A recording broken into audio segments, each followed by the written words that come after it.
ایک بچہ جو منگولوں کی تباہی کے درمیان پیدا ہوا، صلیبی جنگوں کے شعلوں سے گزرا اور آخر کار اس نے ترکی کے ایک شہر میں عشق الہی کا چراغ روشن کیا۔ آج میں آپ کو اس بچے کی وہ کہانی سناؤں گی جو تاریخ کی کتب میں دفن ہو چکی ہے۔ السلام علیکم بہنوں اور بھائیوں، میں ہوں عامرہ قاضی اور آپ دیکھ رہے ہیں HSQ with عامرہ قاضی۔ مولانا جلال الدین رومی اسلام کے عظیم صوفی شاعر، فلسفی اور روحانی پیشوا کہ جن کی تعلیمات نے نہ صرف مشرقی تہذیب بلکہ پوری دنیا کو گہرائی سے متاثر کیا۔ ان کی شاعری خاص طور پر مثنوی معنوی، روحانیت، محبت اور انسانیت کے عالمی پیغام کی علامت بن گئی۔ مولانا جلال الدین رومی کی پیدائش 30 ستمبر 1207 کو بلخ یعنی موجودہ افغانستان میں ہوئی۔ ان کا اصل نام محمد تھا، جبکہ جلال الدین لقب اور رومی عرفیت تھی، جو ان کے اس زمانے کے روم میں قیام کی وجہ سے مشہور ہوئی۔ یہ علاقہ آج کے دور میں ترکیہ کا حصہ ہے۔ ان کے والد مولانا بہاؤالدین ولد اپنے زمانے کے جید عالم اور صوفی بزرگ تھے، جو سلطان العلماء کے لقب سے مشہور تھے، جبکہ آپ کے دادا حسین بن احمد خطیبی بلخ کے معروف فقیہ اور صاحب علم تھے۔ ان کے خاندان کا تعلق تصوف کے سہروردیہ اور کبرویہ سلسلوں سے تھا، جس نے مولانا کی روحانی تربیت پر گہرا اثر ڈالا۔ 1217 میں جب منگولوں نے خوارزم شاہی سلطنت پر حملے کی تیاریاں شروع کی تو مولانا بہاؤالدین نے اپنے خاندان کے ساتھ بلخ چھوڑ دیا۔ یہ ہجرت صرف جغرافیائی ہی نہیں بلکہ علمی اور روحانی ورثے کی منتقلی کا سفر بھی ثابت ہوئی۔ اس ہجرت کے دوران ایران کے مقام نیشا پور میں مولانا رومی کی ملاقات صوفی بزرگ خواجہ فرید الدین عطار سے ہوئی، جنہوں نے ننھے جلال الدین کو اپنی کتاب اسرار نامہ تحفے میں دی اور ان کے متعلق پیشن گوئی کی کہ یہ بچہ روحانیت کی دنیا کو ہلا کر رکھ دے گا۔ پھر اس خاندان نے بغداد میں عارضی قیام کیا، جہاں مولانا بہاؤالدین کی علمی شہرت پھیلنے لگی۔ مکہ اور مدینہ میں حج کی سعادت حاصل کرنے کے بعد اس خاندان نے شام اور ایشیائی کوچک یعنی موجودہ ترکیے کا رخ کیا۔ یہاں مولانا رومی کی شادی گوہر خاتون سے ہوئی، جو کہ خواجہ شرف الدین سمرقندی کی بیٹی تھیں، جن سے ان کے دو بیٹے سلطان ولد اور علاؤالدین پیدا ہوئے۔ 1228 میں سلجوقی سلطان علاؤالدین کیقباد کی دعوت پر اس خاندان نے کونیا کو اپنا مستقل مسکن بنا لیا۔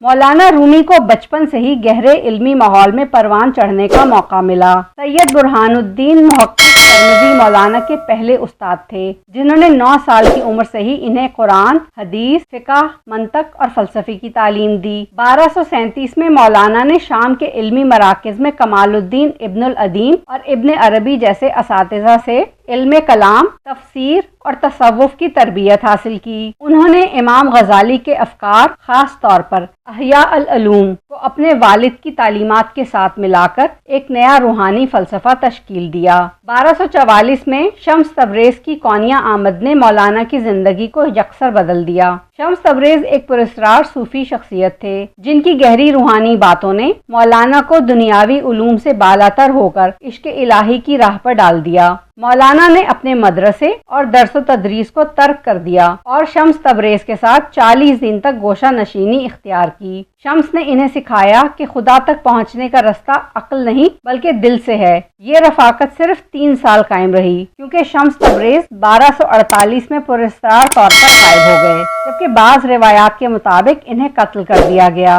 شمس کی جدائی کے بعد مولانا نے اپنے غم کو شعر و ادب کے ذریعے بیان کیا، جو آج تک انسانیت کے لیے رہنمائی کا سرچشمہ ہے۔ ان کی اہم تصانیف میں مثنوی معنوی، جو کہ 25,000 اشعار پر مشتمل ہے، یہ کتاب تصوف کا انسائکلوپیڈیا سمجھی جاتی ہے۔ اس میں قرآن و حدیث کی تشریح، اخلاقی حکایات اور روحانی تجربات کو سادہ انداز میں بیان کیا گیا ہے۔ پھر دیوان شمس تبریز، جو کہ شمس تبریز کے نام سے منسوب ہے، اس میں 40,000 غزلیں، جن میں عشق الہی کا جذبہ انتہائی شدت سے بیان ہوا ہے۔ مولانا کے خطبات کا مجموعہ فہم فہ، جس میں ان کے فلسفیانہ خیالات شامل ہیں۔ مولانا کا عہد یعنی 13ویں صدی اسلامی دنیا کے لیے انتہائی پرآشوب دور تھا، جس میں مشرقی یلغار کے ساتھ ساتھ مغربی خطرات اور صلیبی جنگیں اپنے عروج پر تھیں۔ منگولوں نے 1220 میں خوارزم کو تباہ کر دیا، جس کے بعد کونیا سلجوکیوں کی آخری پناہ گاہ بن گیا۔